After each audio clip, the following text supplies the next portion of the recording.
Check. All right. Dude, What's up? I was actually literally sitting. I think I was sitting down. I think I was on the plane. I was like, I'm excited to get back and podcast. It's like literally one of the things I was excited about. I feel like it's been. You podcasted there, though? Yeah, we did. I did one with Chase Tuning, and then I did one with Jason and like his crew because he has like a couple people that are usually on the podcast.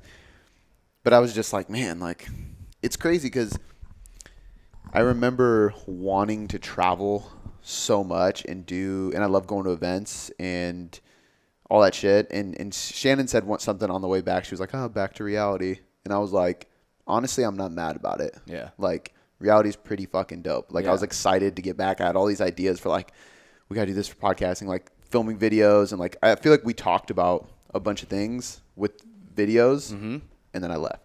So I was like, fuck, I want to film because we didn't get to do anything last week. Yeah. And it's crazy. It's crazy how much I miss this shit, creating content and all that stuff, you know? It's dope. I was excited to get back. Yeah. I turned always the say mics that on. to my, like, friends or family. I'm like, there's a couple things. Like, I'm always freaking pumped for Monday. It's Yeah. wild. I love it. I love getting back to the grind.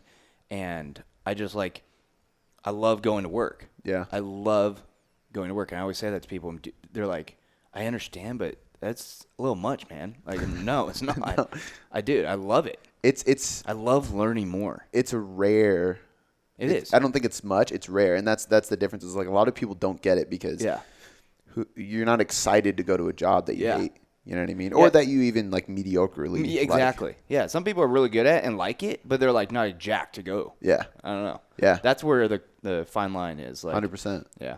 I think about that at night. Sometimes I'm like, man, I'm ready to go to bed so I can wake up Yeah. and start doing shit. Yes. No, for real. Which is like so ass backwards to a Yeah. lot of people. And I know a few people that have like said they wanted to like start adventures or whatever you want to call it, like starting a company or starting this, and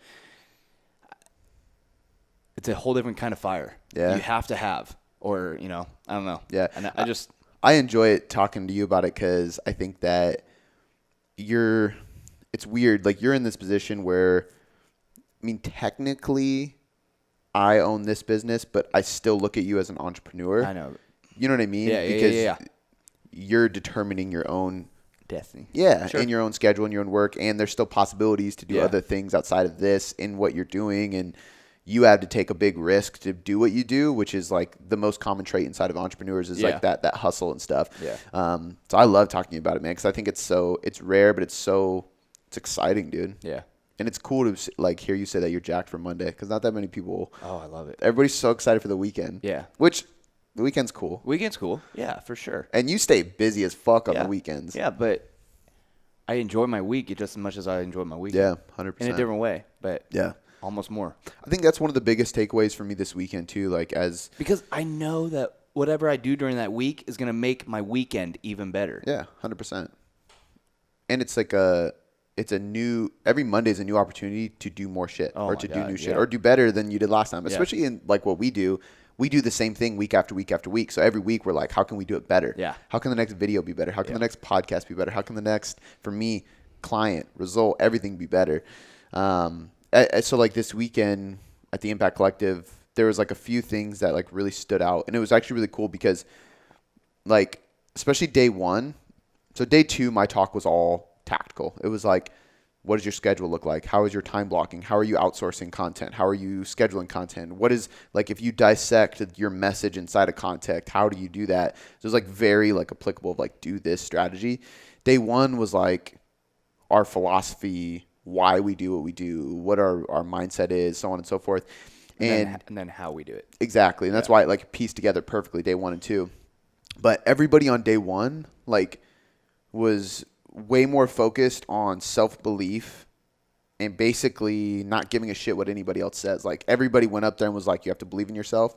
You have to ignore the doubt, ignore the comparison. You have to just keep working, keep hustling, and like believe that you can do it and have a purpose behind what you do. Like have reason and have like excitement. Because if you don't love what you do, then, and there was like multiple people that went up there that were very successful that were like, I've been in positions where I just fucking hated what I did. I was making a ton of money and I was like super unhappy. And it's like, it was really cool because everybody like, and the funny thing is like and this is transparent from behind the scenes, none of the speakers talked prior, so none of us knew what each other were going to talk about, which we probably should have like talked a little bit, but we all just went up there and had our talk, and it was all like very in sync with like all Each of our other. messages. Yeah.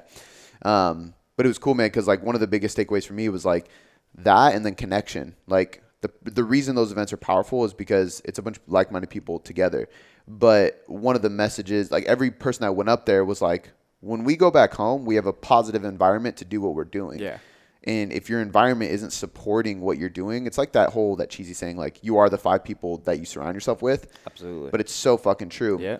So all of us went up there and we're like, if you're not like connecting with somebody every day, if you're not connecting with your employees, connecting with your clients, connecting with your friends, connecting with your family, and like trying to build relationships, like you're shooting yourself in the foot. And then the other side of it was like having fun in what you do and loving what you do is the only way to continuously grind. Because otherwise it's work. Yeah. You know what I mean? And this isn't work. I agree. It was a good weekend, man. That's awesome. A lot of big takeaways. For Dope. sure. Next one is June 18th. I will update everybody who listens to this. Austin, Texas. Never been to Texas. Dope. I've been at a layover in Houston Dope. for an hour. But I'm excited, man. Austin, Texas. I hit up Vinny and was like, yo, like my brother, because he just moved to El Paso. I was like, I'm going to Austin in June. I'll like come a day early. And he's like, oh, you want to drive 8 hours? And Yeah, I was like 7 hours. excuse me? Yeah. He's like, I was like, isn't it one state? And he's like, bro, Texas is big. It's over 24 hours to drive across the state. Well over. That's insane. Yeah. It's like such a weird shape that it doesn't, like, if you think of California, that looks huge. Yeah. But because it's like one big block, Yeah. Texas is massive. Yeah. I was like, oh, well, never mind, man. I won't see you. Yeah. Unless I take 2 flights. That's the only way that that's the only reason when I lived in San Antonio, I didn't go to Dallas because it was like 5 hours, 45 minutes to go to Dallas. Nuts. Yeah. San I went to Anto- Austin a lot, but Austin and San Antonio are 45 minutes. Oh, yeah, that's Yeah. way better. Yeah. I think San Antonio is where Shannon's aunt lives. So they're going to go visit her aunt while I go to Austin. Yeah. I think. We'll see. Blakely touched the sand for the first time in San Diego. Sick. Yeah, she didn't like it at That first. is awesome. She did not That's want funny, to, she but did that not, is really cool. She did not want to touch her feet in there. Yeah. But She's never been to like Ocean Shores? dude. Yeah. We haven't I mean, been I'm anywhere. just trying to think like nowhere. No, not like beach sand. Yeah, for not sure. at all. Yeah. I mean, she's gonna be 2 Yeah. this weekend, so it's like still like it's crazy. Still brand new. Yeah, but All right, cool. Let's do it. Another Q&A. We'll get right to it. We got Bex Johnson. How do you know how much volume you need to do in order to maintain muscle?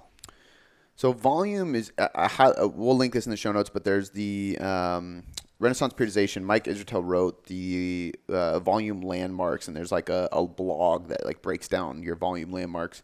And what this is like the numerical ranges that you need to be in order to. So there's maintenance volume, so MV. There is minimum effective volume, which is like the least amount of volume you need to do per muscle per week in order to see any type of stimulus or growth.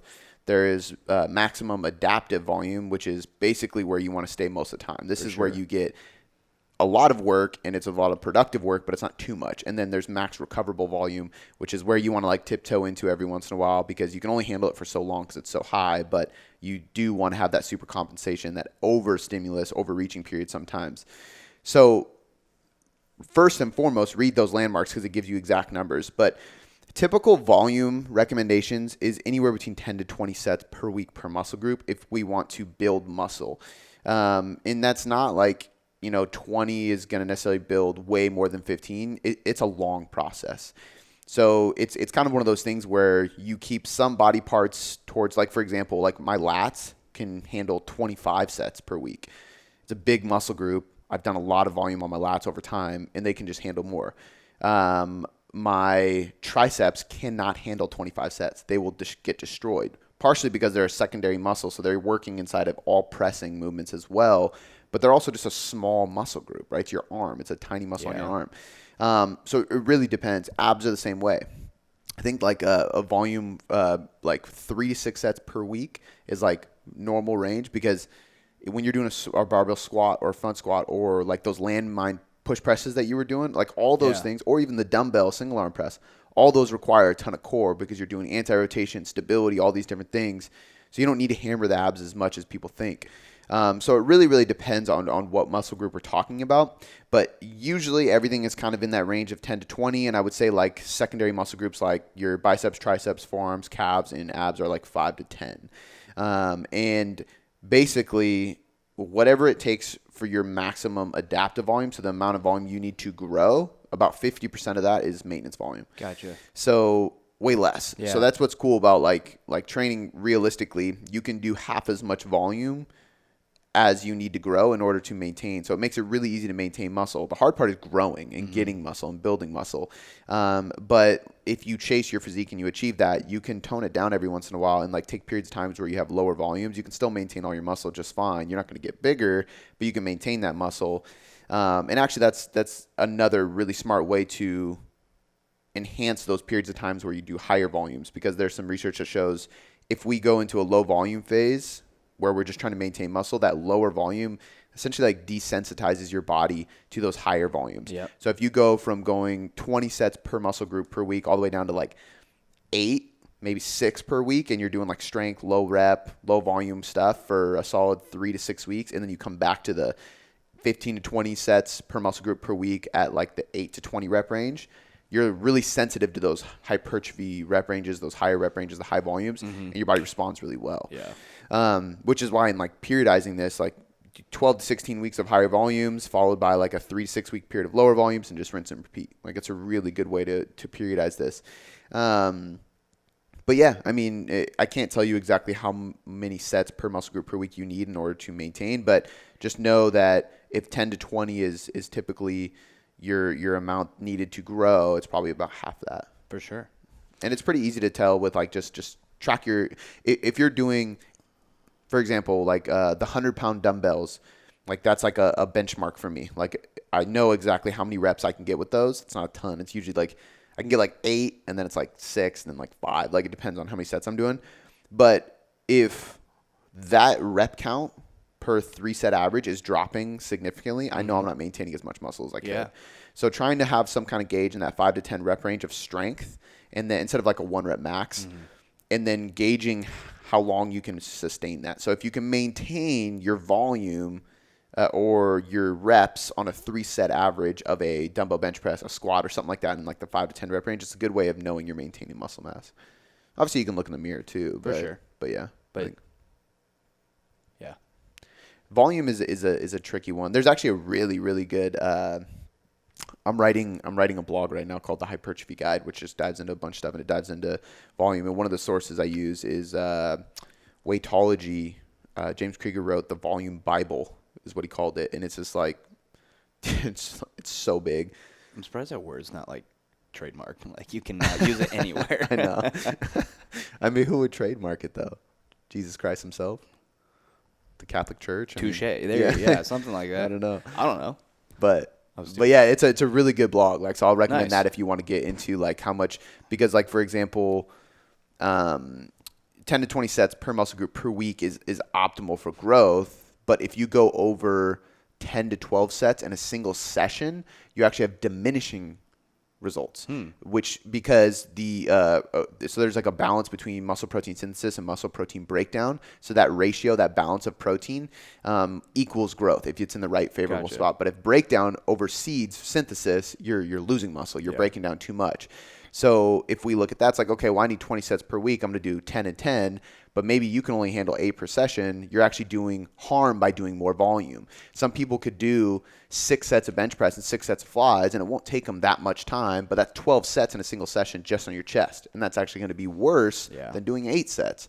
So a lot of times it's better to have more strategy with what movements you're doing and what rep ranges you're doing and how you're executing the movements, and try to stay in that like 7 to 9 sets per muscle group per session and still be in that 10 to 20 sets per muscle group per week. And if you really need to advance, that's when you do something like the program Built for You that I have, which allows you to do a 6-day upper lower rotation, because now we can hit the chest just 6 times in a session, which is plenty, but not nearly as much as it would cause like diminishing returns. But we're doing that 3 times a week. Yeah. So now we're hitting 18 to 21 sets per muscle group per week, which is the highest amount of volume you can do to grow. So you can hit that MRV without smashing yourself and having shitty results per session.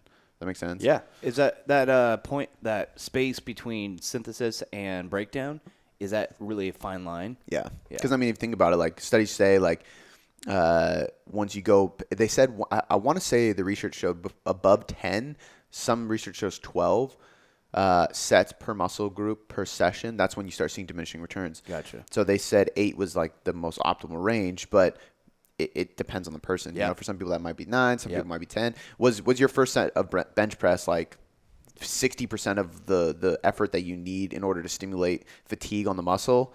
Then maybe that doesn't count, you know, so you can scratch that set and it doesn't count because some people do 6 warm-up sets before they start benching.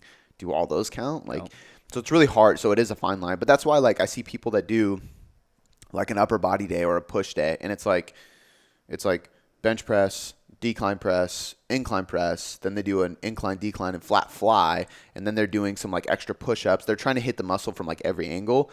You're just destroying the muscle and just smashing it. Like, you're doing way too much volume in a single session. Rather, like, do a full upper body day.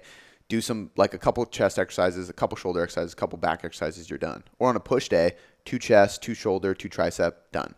Right? Now you can do 6 to 8 sets per muscle group per week. You don't need to do a million exercises per session. Then you're just in there for hours. I mean, you see me, like, I train 6 days a week, so I'm lifting quite a bit. But even there was one day where you were like, damn, you're already done? Because I'm not doing 20 different exercises. Yeah. Now, even for your program, you have more exercises than me, especially on the last one, because you were doing full body. So it's like, okay, let's hit a little bit, but let's hit a lot of different muscle groups because we're only in here 3 days a week. Yeah. Your upper lower split now is 4 days a week. There's way less exercises per session, but per week. I thought the exact opposite. You have more volume. I thought there was because it went almost to F. So the reason for that, if you look at the full body, there was like A1, A2, A3. Oh, yep. B1, B2. So there's a lot of trisets and supersets. Oh, but if you dissect how many actual Yeah. exercises, there's way more. Touche. And there was like an EDT that's got 4 exercises in it. But now you're doing a lot of single sets. Good like, Lord, just focus on this Yeah. and just do this movement because it's more targeted towards building muscle now, and you're kind of shifting gears into a new phase. Yeah. I really enjoy doing your programming, man, because I get to watch you do it over the weeks, and you're consistent, and you're in the facility. So it's really cool because, you know, as an online coach, there's certain clients where you know they're doing everything to a T, and it's so fun because it's like I'm meticulously mapping out this program, and I know you're following it. And then there's other clients who you cross your fingers, and you're like, please just follow the script and just do this and be patient. But having somebody in the facility doing the programming, and it's like you came as like a blank canvas. You know what I mean? You're like, I got to get back into it. I had this injury. It's like, how can we start to build up? And it's like chiseling away. It's really fucking cool. Yeah. I love that shit. Oh, yeah. That's awesome. Yeah. Next question. We got Joanna, Fit Nutrition. She had 2 questions. Question number 1, I think she meant said does. Do isolation workouts help you get stronger in compound lifts and or in CrossFit?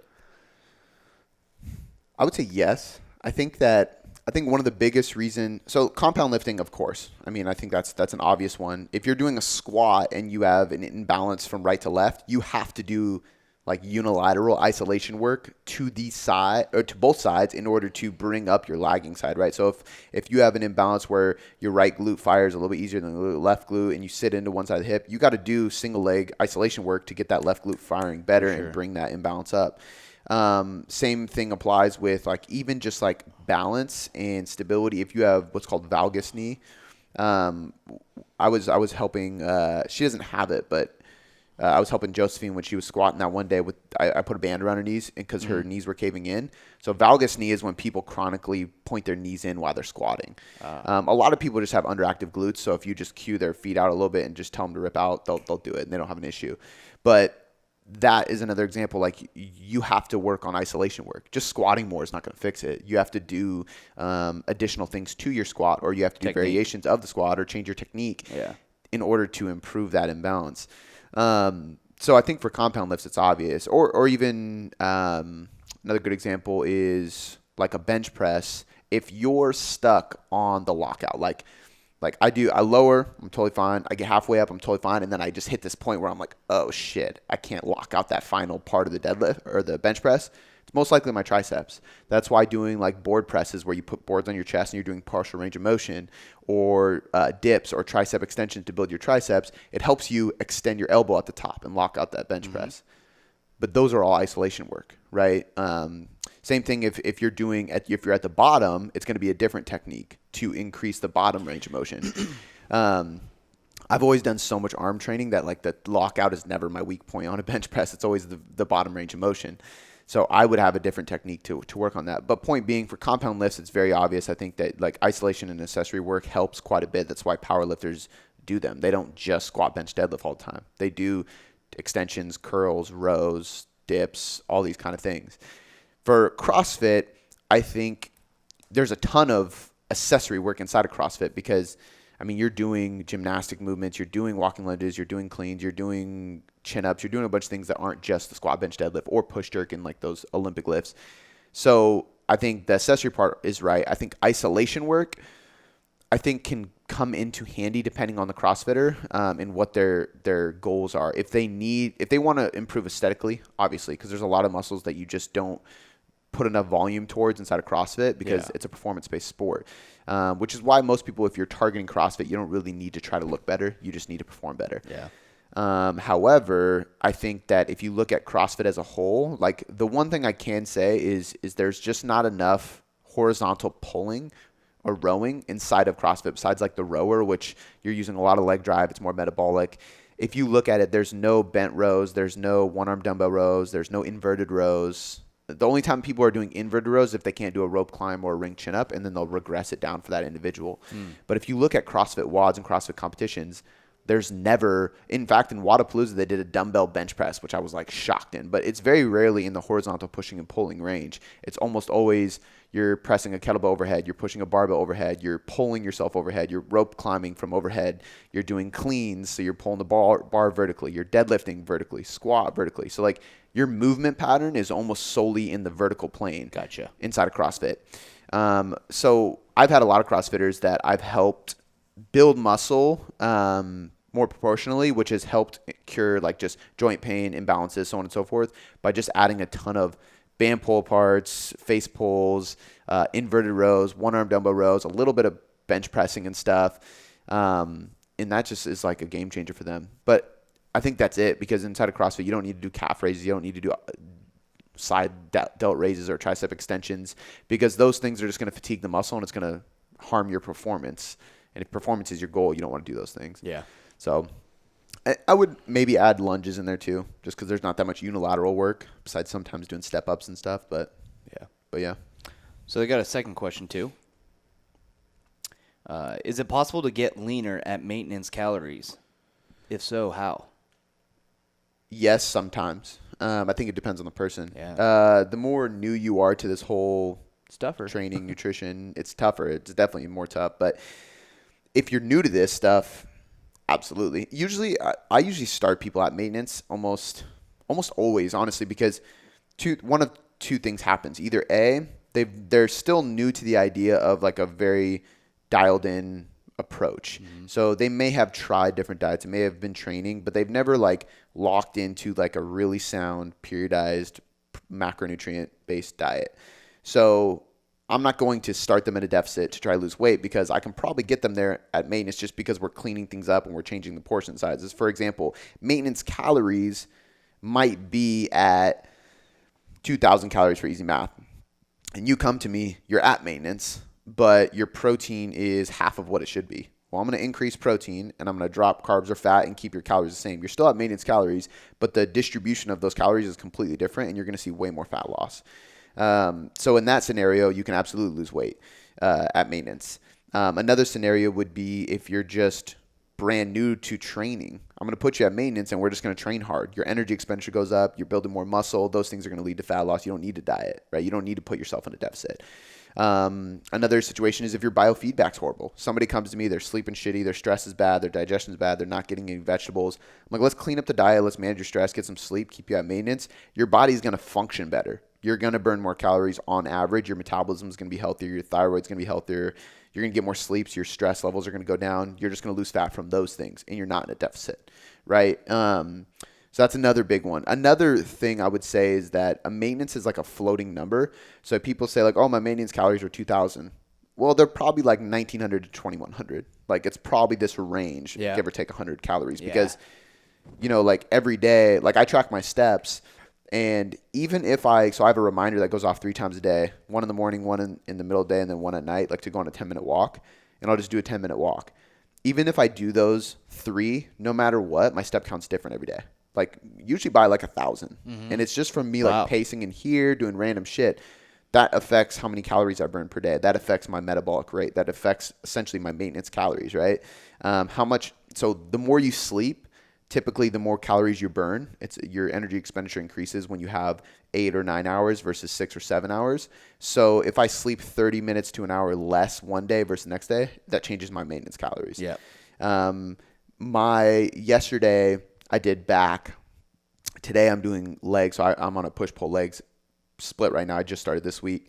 And today's a leg day. I guarantee I'm going to burn more calories on leg day because it's just more taxing. It's bigger muscle groups. It's harder for me to do. It's more skill required. Therefore, leg days, my metabolism is going to require more. My maintenance calories is going to be higher than on an upper body day. Yeah. So I think like maintenance is a floating range and it's not a set number, and therefore you probably can, because I could put you at maintenance and some days that's actually a deficit because we have higher caloric expenditure on certain days than others. So that's another reason why you can. But all in all, I think at the end of the day, the answer simply is yes. It's not always as easy because when you're in a deficit, we can see the number and say you are definitely in a deficit, which is another reason why you got to sometimes create a bigger deficit, because if maintenance is a floating range and I go, hey, we're going to drop 200 calories for you. Yeah. We drop 200 calories. You have less food coming in. You're not tracking your steps, but you end up moving a little bit less because you have less energy in your body. Well, now you basically your energy expenditure dropped with that caloric reduction. So you're still in that maintenance range, which is why tracking your steps is helpful, because if I drop your calories 200, I'm going to be like, hey, maintain your step count. Because if you don't, your maintenance is going to lower with those calories that we just dropped. And then you're not really in a deficit, even though we think you are on paper. Yeah. But yeah, I think that breaks down. I mean, at the end of the day, yes, you can. It's just more difficult. Yeah. And more specific situation to situation. For sure. All right. Next question. We got from Robin Hemba. I'm 46-year-old, 5'8", 137 pounds, always been active, weight trained 5 days a week, and counted macros since August of 2019. Lost 20 points. Lost 20 pounds at 1350 calories, 18% body fat. Started reverse on November 19th. Have increased. So what is that, like August, November, September, November, 2 months? But in the most recent DEXA scan, I was the same weight, but 21% body fat with less muscle. Now I'm stuck, not knowing if I should cut again or just change up weight training at maintenance calories. So she's wondering what? So she lost 20 pounds at 1,350 calories, 18% body fat. She started her reverse 2 months later in November. Have increased up to maintenance, but in the most recent scan, I was the same weight, but 21% body fat with less muscle. So she doesn't know if she should cut again or just change up weight training at maintenance calories. Got it. First and foremost, I think we're going to have to link quite a few things in the show notes of this one. But I wrote a blog on body fat scanners. The first thing you have to be aware of is take that with a grain of salt. I see so many people do in-bodies. In-bodies I hate, personally. Same with the handheld ones. Yeah. I can't remember what they're called. It's like a bioelectric signal that it uses or some shit like that. But even DEXAs aren't you can falsify a DEXA. So I could go into a DEXA, it could read my percentage. I can go in fasted, do it. Then I could leave, eat a cup of white rice, a little bit of salt, and some water, and I'd go back in, and my body fat would drop, and my muscle mass would increase. Why is that? Well, I just put water, sodium, and carbohydrate, pure starch, into the muscle cell. because I was depleted since I did it fasted. And there's been people that have done this, that have gone in, shown a reading, gone an hour later, and then all of a sudden they've built muscle and dropped fat in an hour. It's like, no, it's literally a glycogen replenishment thing. So you have to take that with a grain of salt, because if you go into a DEXA and you take your body fat and then you go through a cut or a reverse diet or whatever the situation was, 6 months later you do a DEXA scan again, hoping for better results, and it's something different, you have to ask yourself, well, how many hours of sleep did I get the first time? What did I eat before I went and did the DEXA the first time? What did I eat the day before with the DEXA? What kind of workout did I do? Was the workout the night before like really taxing and depleting, or was it a rest day? Like all these things play into like the variance. And if you look at, so I say the percentages, but the percentage of error, margin of error inside of every one of these body fat scanners is insane, dude. Like to the point where you could read 13 or 16% body fat as a male, which is massively different. Yeah. That's like not seeing your abs at all and seeing your abs, right? So it's a really, really wide, and that's even with DEXA, it's pretty wide, but like with other things like InBody and stuff, it's even wider. So I would take those things with a grain of salt, because you're just going to get fresh. That's why I really don't care for clients. I never ask them to get their body fat percentage tested. There is a question in my questionnaire that says predicted body fat percentage, because I want to see about where they're at, or if they've gotten it tested, it helps me. But I know like there's a big range, right? Yeah. And I think that's the biggest thing, is it just gets you frustrated. I did a DEXA post surgery just because I want to see how much muscle tissue was actually gone off my left leg, but I didn't care about the body fat scanners. In fact, at that time it said I was 13.5%, which actually probably was relatively accurate, because I had put on a little bit of fat, lost a little bit of muscle. But I did the InBody right before, so I went from the InBody to that. The InBody told me I was 23%. So 10% difference. 23% is obese. Yeah. I'm clearly not obese. Yeah. So like and I did the InBody. I stepped out because they had it in the same facility, took 2 steps, laid down at the DEXA, and they hit the machine. So there was no water, no bathroom, no nothing in between. Like 10%. 10% difference. Damn. Which is just nuts. It just shows like, okay, this is completely bullshit. Yeah. And the funny thing is like, they're like promoting this shit, and I'm like, so how do you explain this? Did you say that? Yeah, absolutely. Because they were like, oh, we would love, for you to like write about this in your blog and like get us like, it was like this, I'm not going to like shout out the company, but it was like a company in Seattle that wanted to promote this stuff. And I was like, oh yeah, like they gave me a free thing. I was like, I'll come test it out. I'll do it. I've never done DEXA before. If it's great and I have a good experience, I'll shout you guys out, write about it. And then I dug more. This is a couple years ago. And then I did that, had a bad experience, dug into it more, found more research on it, and then wrote a blog about how bad body fat scanners are instead. I didn't drop their name in the blog.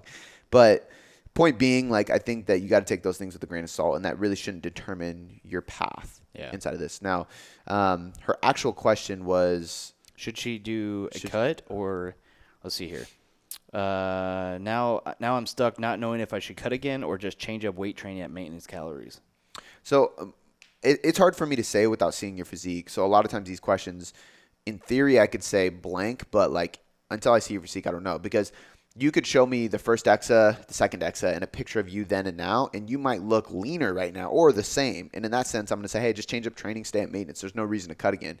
Because if you're just basing the cut off of a percentage of body fat that a DEXA scan told you, I would say that's completely false. Yeah. So just look at your physique. Is your physique leaner or where you want it to be? Is it at a lean point where it's sustainable but it's leaner than average? Is it where you feel comfortable staying at? And if so, then I wouldn't go into cut. I'd stay at maintenance and change training and just try to continue progressing essentially. But if you have gained body fat and you clearly can see that in the mirror and you're healthy and you're in a healthy position, then go through a cut. Do like a mini cut or something, I just think that a lot of people are quick to jump onto deficits and stuff because of things like body fat scanners, which is why I picked this question, because I wanted to like throw that context in there first.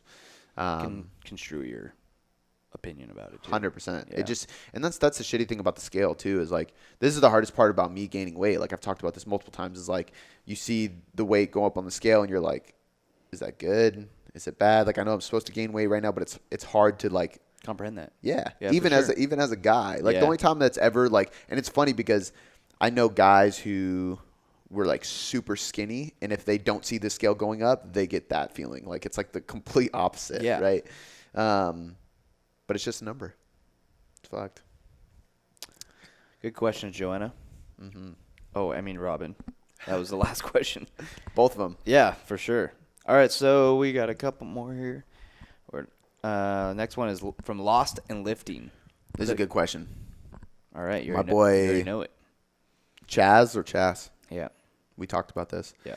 I don't know.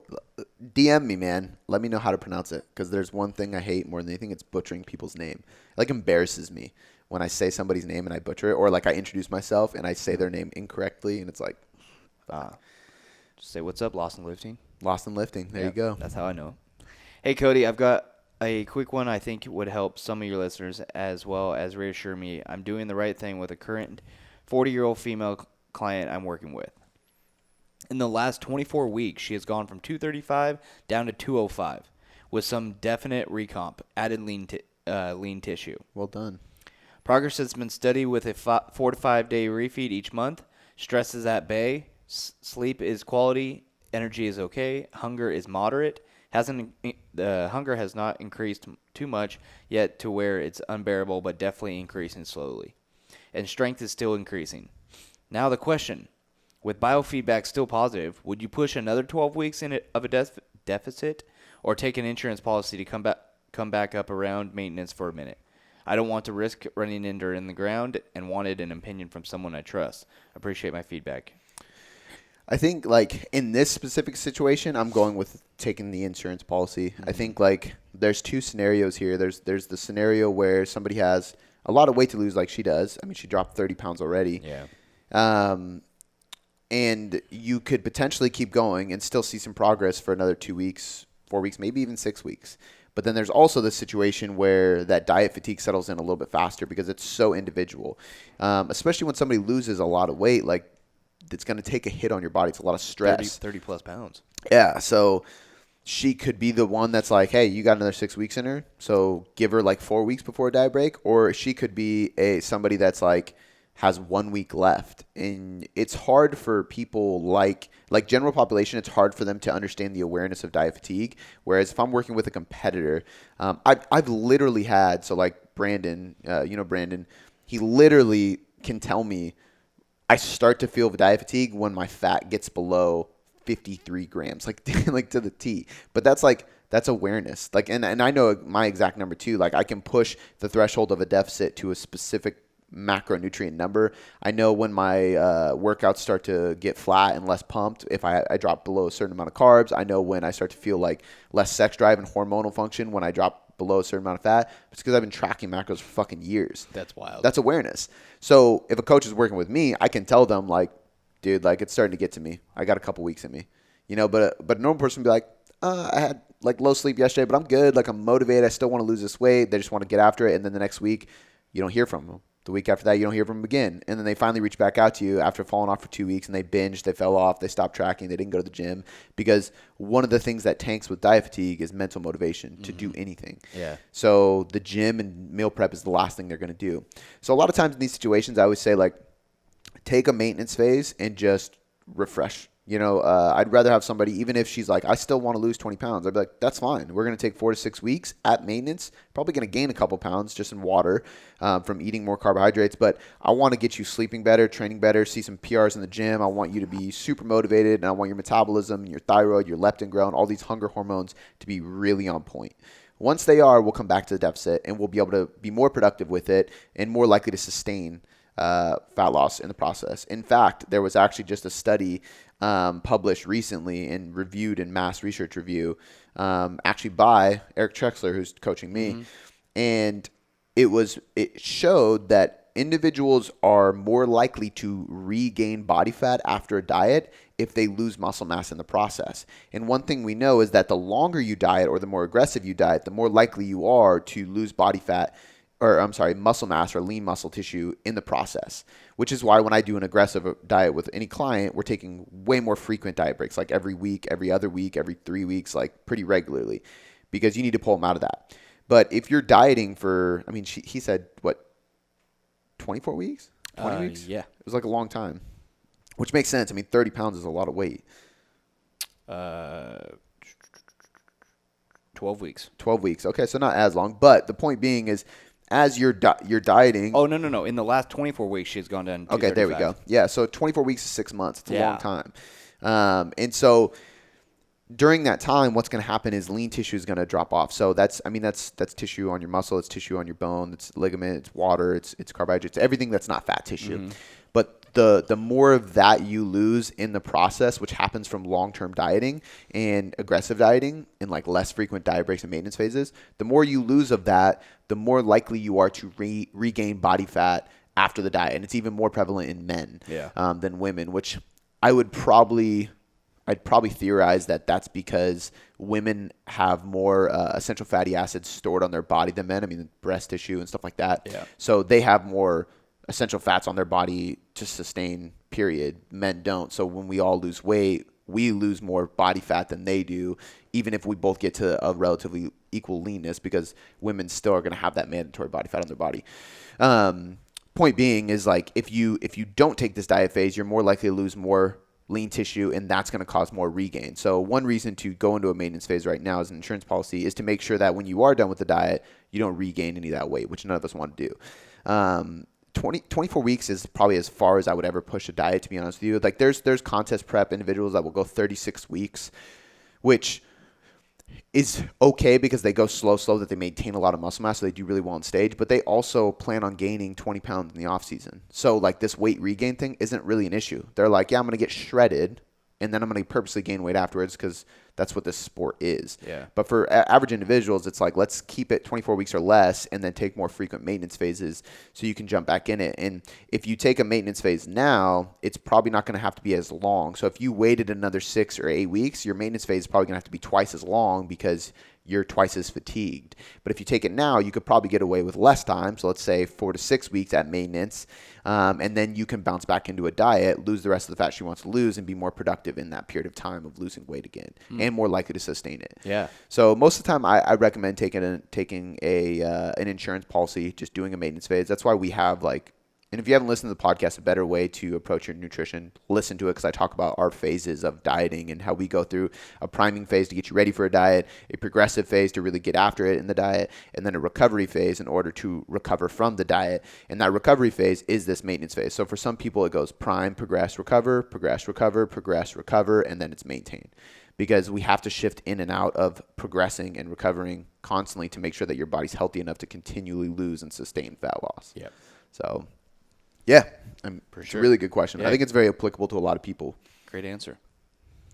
All right, we got just Kim 411. When fighting volume for lower body, since most compound exercises work quads, hams, and glutes, should I count the sets performed for the compound exercise for each of these muscle groups, or just main muscle group? When fighting, she probably meant counting. When counting volume for lower body. So basically, I think she's asking when you're figuring. Oh, figuring. Did I say fighting? You said fighting. When figuring volume. Okay, so that makes sense. So like basically, if you do a squat, you're hitting your glutes and your quads, a little bit of hamstrings. Yeah. Should you count that as glutes or quads? This is a debate, and if you look at a lot of literature, they will count that as both. So that's why like people will be like, holy shit, 40 sets per muscle group per week in that one study they did.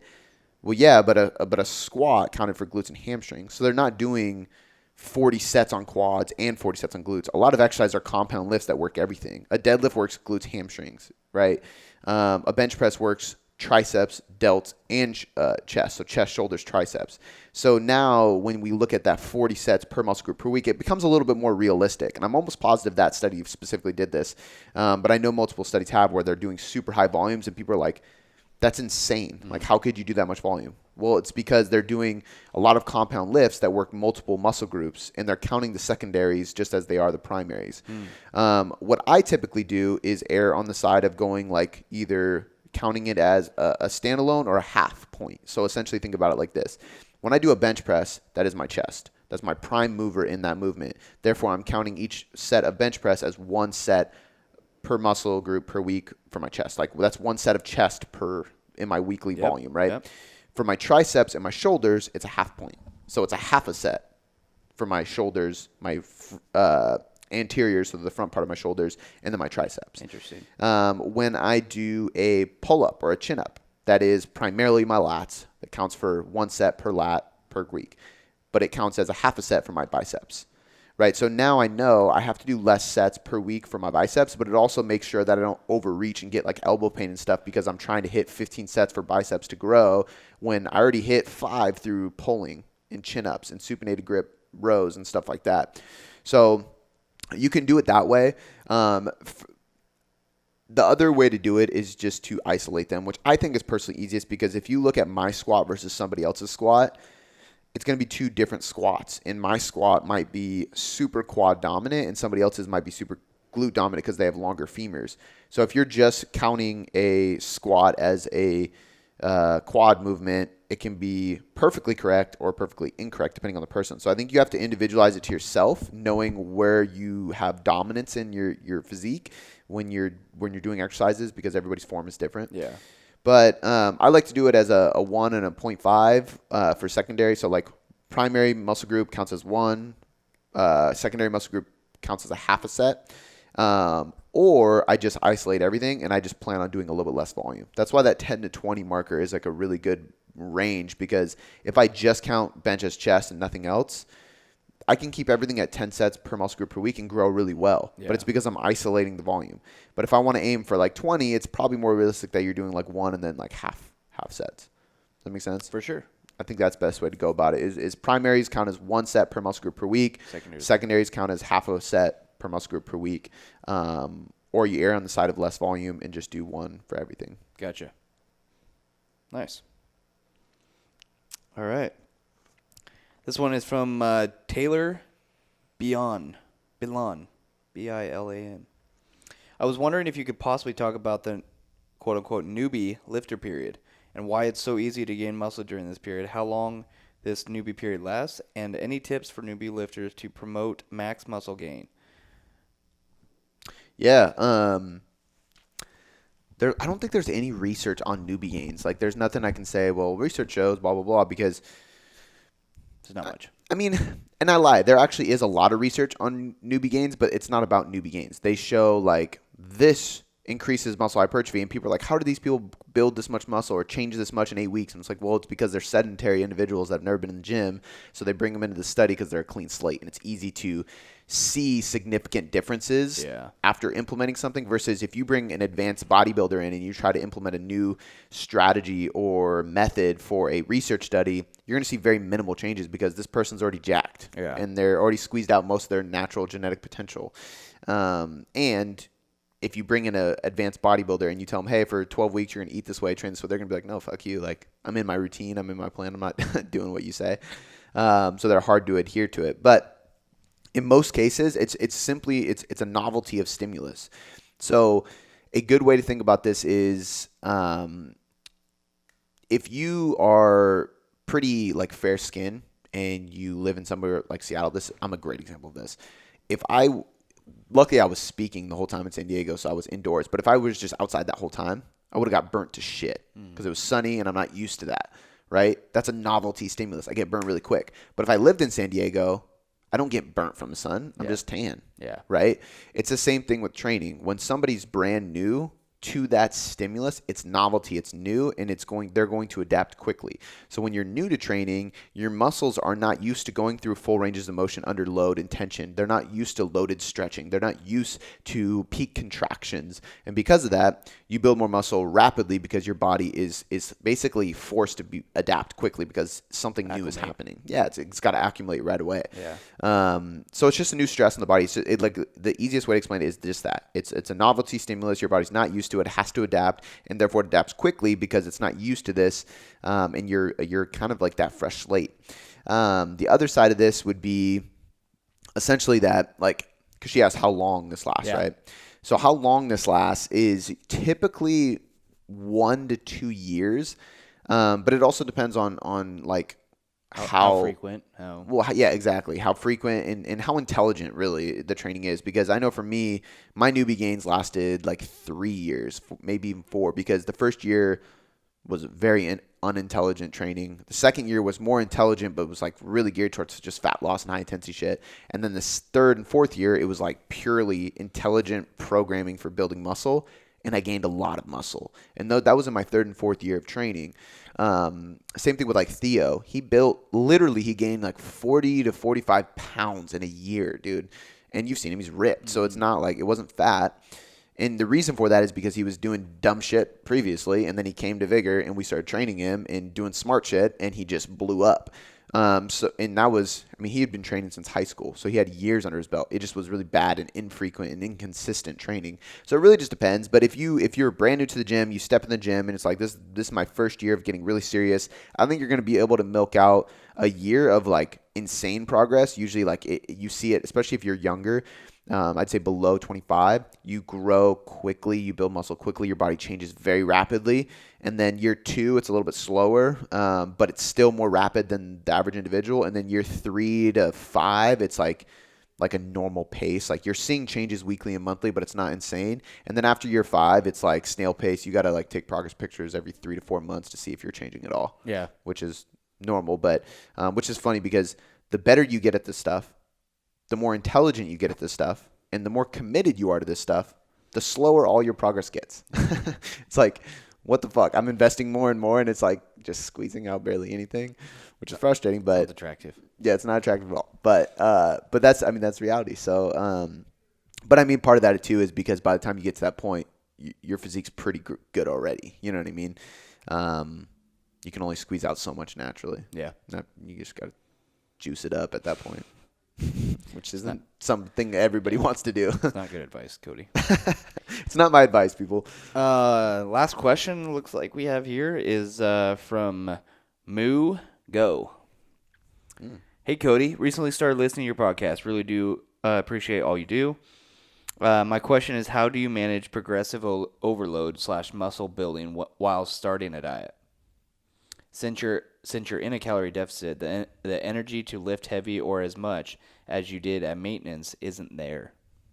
So how do you build muscle while you're in a calorie deficit, or focus on that? Basically focusing on progression. My question is, how do you manage progressive overload muscle building while starting a diet? So you don't.